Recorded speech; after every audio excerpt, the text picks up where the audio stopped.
A very long time ago, in midwinter, when the snowflakes were falling like feathers from heaven, a beautiful queen sat sewing at her window, which had a frame of black ebony. As she worked, she looked sometimes at the falling snow, and it happened that she pricked her finger with her needle, so that 3 drops of blood fell upon the snow. The queen said to herself as she looked at it, "Ah me! If only I had a dear little child who had skin as white as the snow, lips as rosy as the blood, and hair as black as the ebony window frame." Soon afterwards she had a little daughter, with skin white as snow, lips rosy as blood, and hair as black as ebony, and she was therefore called Little Snow White. But alas, when the little one was born, the good queen died. A year passed away, and the king took another wife. She was a beautiful woman, but proud and haughty, and she could not bear that anyone else should surpass her in beauty. She had a mirror, and when she stood in front of it and asked, "Mirror, mirror upon the wall, who is the fairest of us all?" the mirror answered, "Thou, O Queen, art the fairest of all." And the queen was contented, because she knew the mirror could speak nothing but the truth. But as time passed on, little Snow White grew more and more beautiful, until when she was 7 years old, she was as lovely as the bright day, and still more lovely than the queen herself, so that when the lady one day asked her mirror, "Mirror, mirror upon the wall, who is the fairest of us all?" it answered, "O Lady Queen, though fair ye be, Snow White is fairer far to see." The queen was shocked, and grew yellow and green with envy. And from that moment, envy and pride grew in her heart like rank weeds, so that she had no peace day or night, until one day she called her huntsman and said, "Take the child away into the woods and kill her, for I can no longer bear the sight of her. And when you return, bring with you her heart, that I may know you have obeyed my will." The huntsman dared not disobey, and he led Snow White out into the woods, and placed an arrow in his bow to pierce her innocent heart. But the little girl cried and begged him, saying, "Ah, dear huntsman, leave me my life. I will run away into the wild forest and never come home again." And as she was so beautiful, the huntsman had pity on her and said, "Run away then, you poor child." While to himself he thought, "The wild beasts will soon have devoured you." And yet it seemed as if a stone had been rolled from his heart, since he now no longer had to kill her. Then as a young wild boar came rushing by, he killed it, took out its heart, and carried it home to the queen. The cook was ordered to prepare this, and the wicked queen ate it, and thought she had eaten the heart of Snow White. Poor little Snow White was now all alone in the wild wood, and so frightened was she that she trembled at every leaf that rustled. Then she began to run, and ran over sharp stones and through thorns, and the wild beasts ran past her, but did her no harm. and she kept on running until she came to a little house where she went in to rest. Inside the cottage, everything she saw was tiny, but more dainty and clean than words can tell. Upon a white-covered table stood 7 little plates, and upon each plate lay a little spoon, besides which there were 7 knives and forks and 7 little goblets. Against the wall, side by side, stood 7 little beds covered with perfectly white sheets.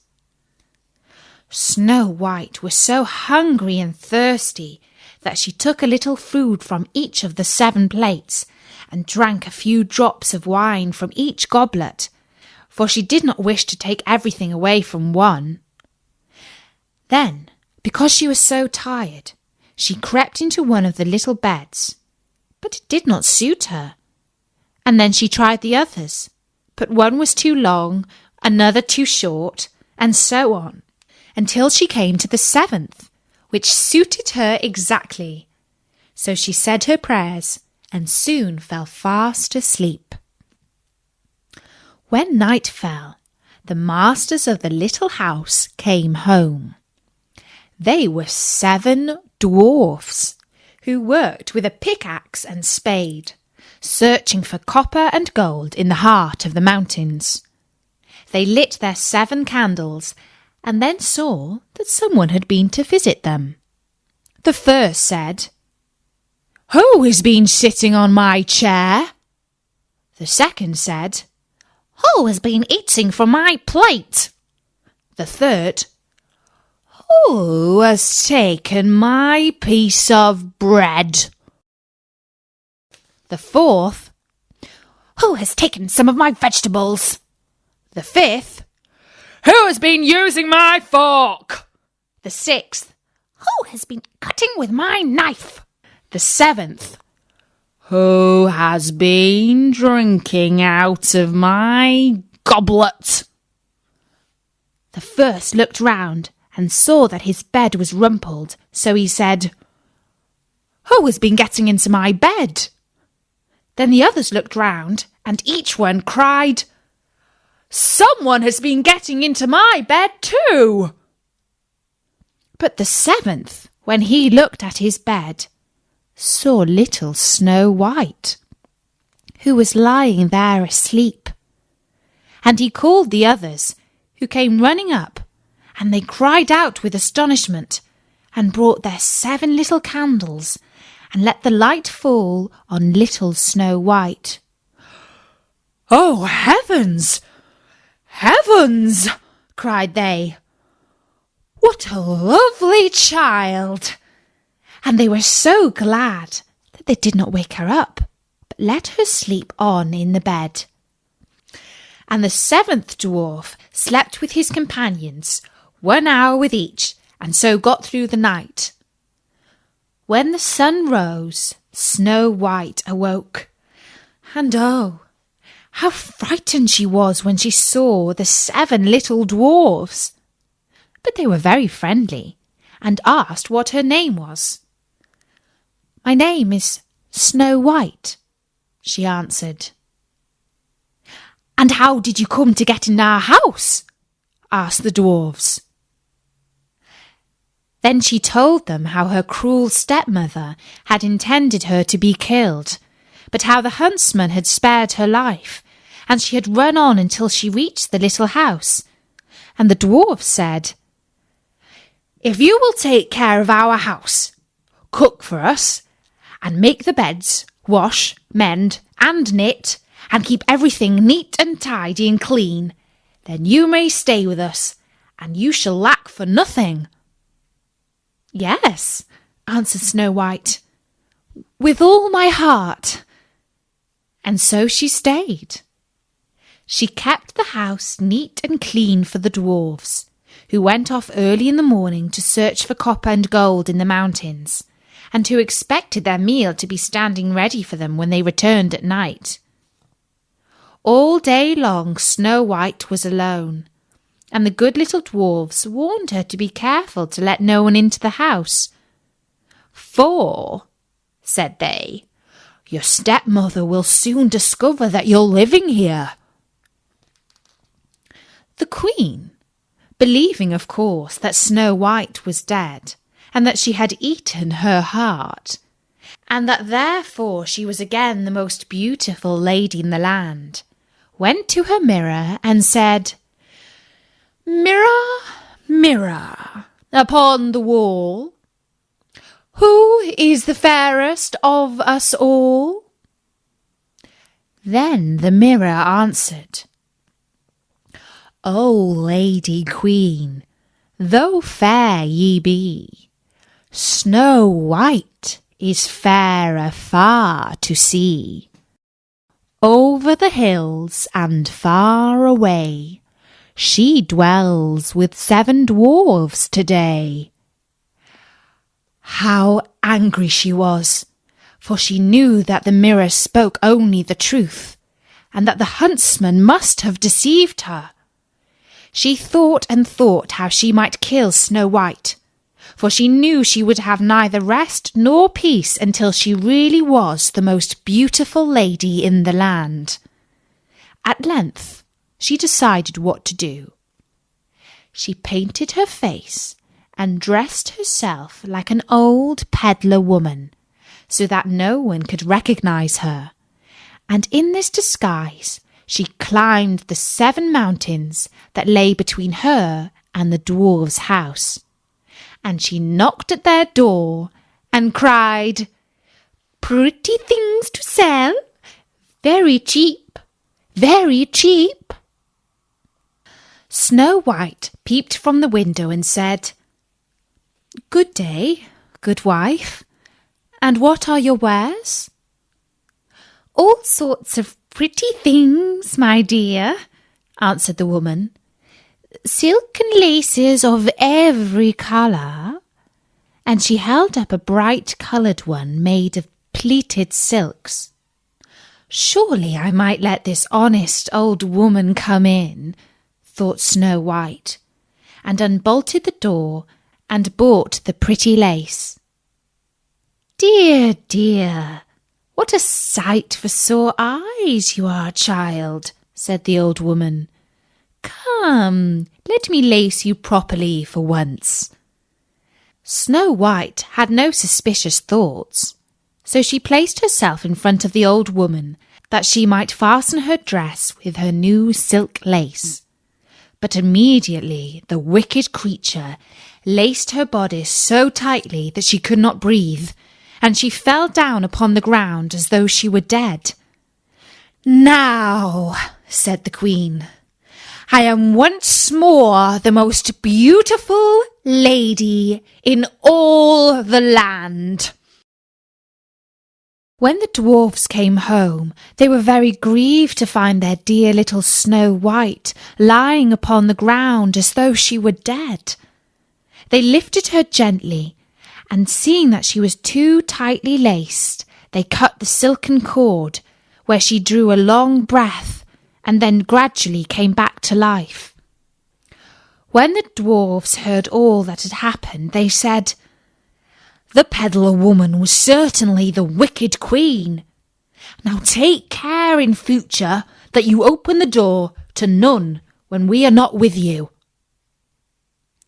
The wicked queen had no sooner reached home than she went to her mirror and said, "Mirror, mirror, upon the wall, who is the fairest of us all?" And the mirror answered as before, "O Lady Queen, though fair ye be, Snow White is fairer far to see. Over the hills and far away, she dwells with 7 dwarfs today." The blood rushed to her face as she heard these words, for she knew that Snow White must have come to life again. "But I will manage to put an end to her yet," she said. And then, by using her witchcraft, she made a poisonous comb. Again she disguised herself, climbed the 7 mountains, and knocked at the door of the 7 dwarfs' cottage, crying, "Pretty little things to sell, very cheap today." Snow White looked out of the window and said, "Go away, good woman, for I dare not let you in." "Surely you can look at my goods," answered the woman, and held up the poisonous comb, which pleased Snow White so well that she opened the door and bought it.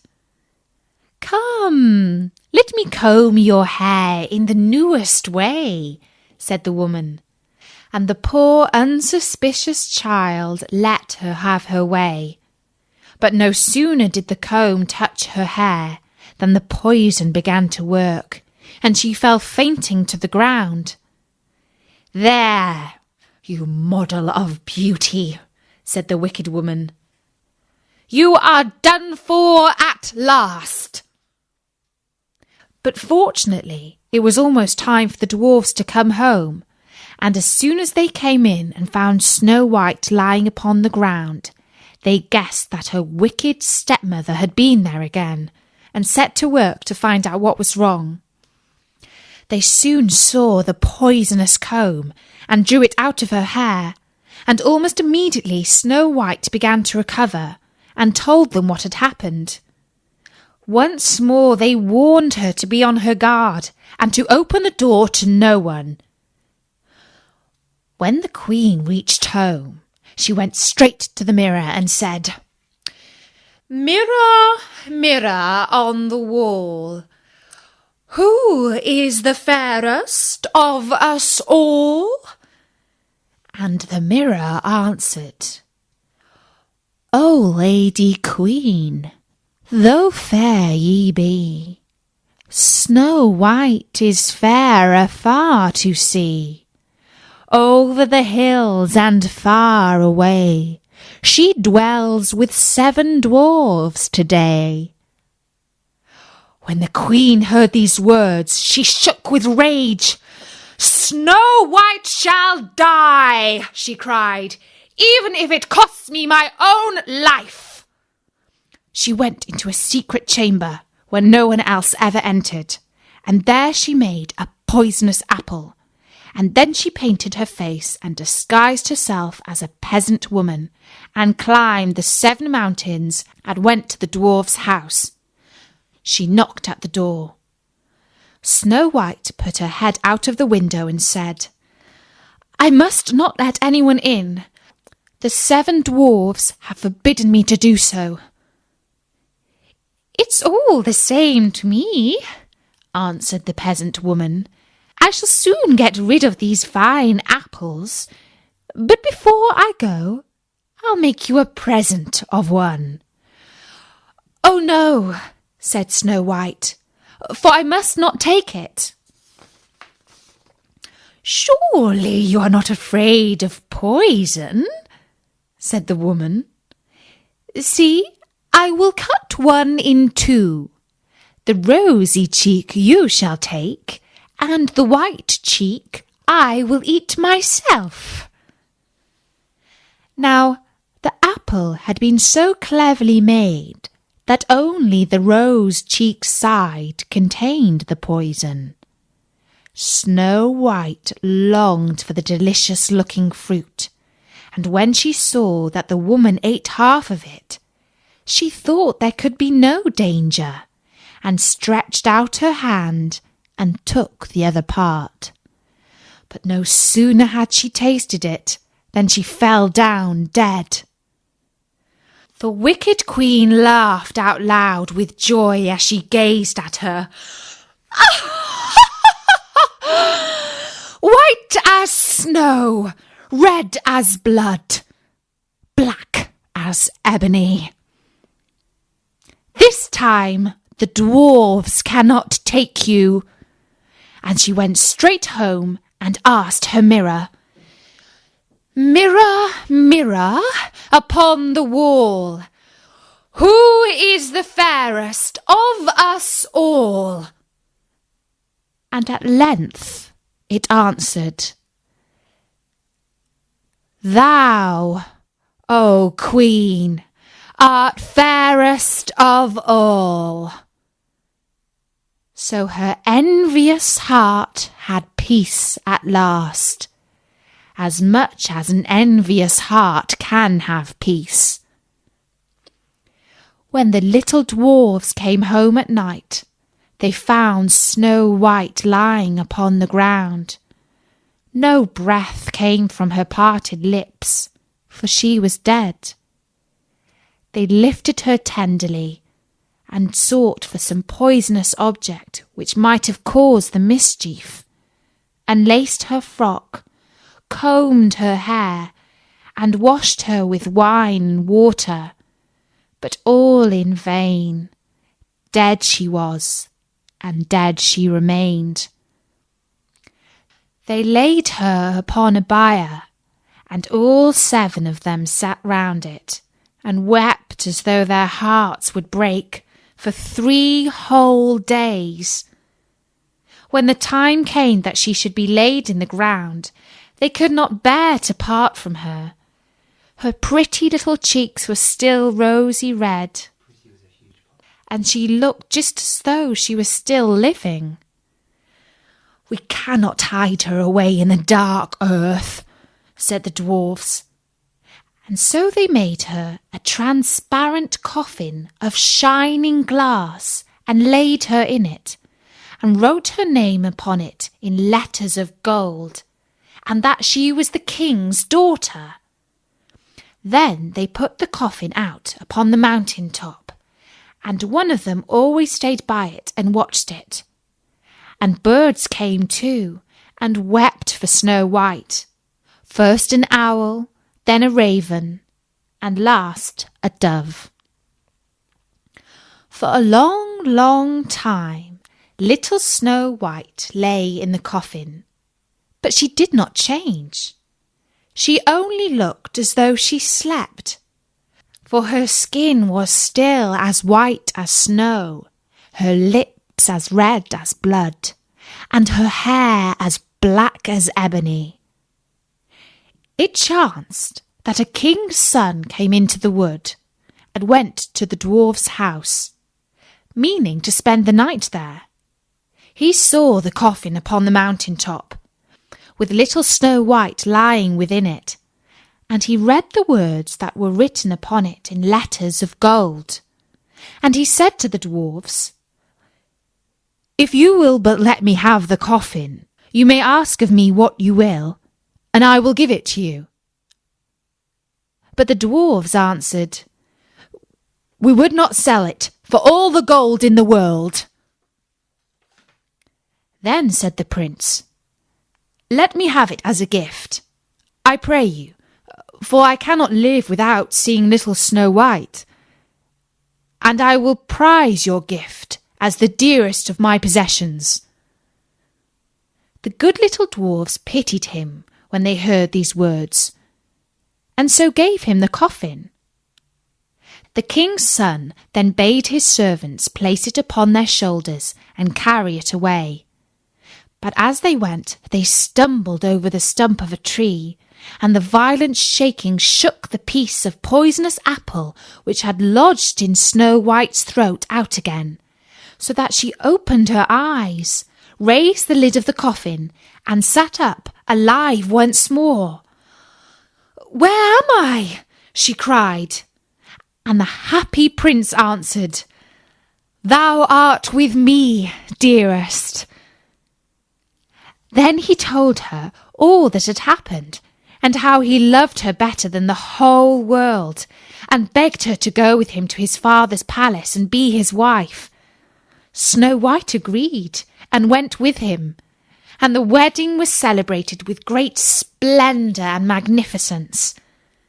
Little Snow White's wicked stepmother was invited to the feast, and when she had dressed herself in the most beautiful clothes, she stood before her mirror and said, "Mirror, mirror upon the wall, who is the fairest of all?"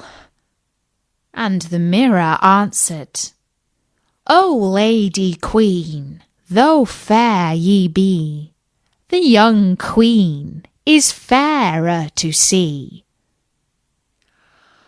Oh, how angry the wicked woman was then, and so terrified too, that she scarcely knew what to do.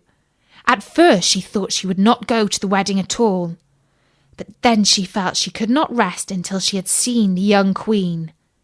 No sooner did she enter the palace than she recognised little Snow White and could not move for terror. But as punishment for the evil, wicked stepmother's ways, a pair of red-hot iron shoes was brought into the room with tongs and set before her, and these she was forced to put on and to dance in them until she could dance no longer, but fell down dead. And that was the end of the wicked Queen.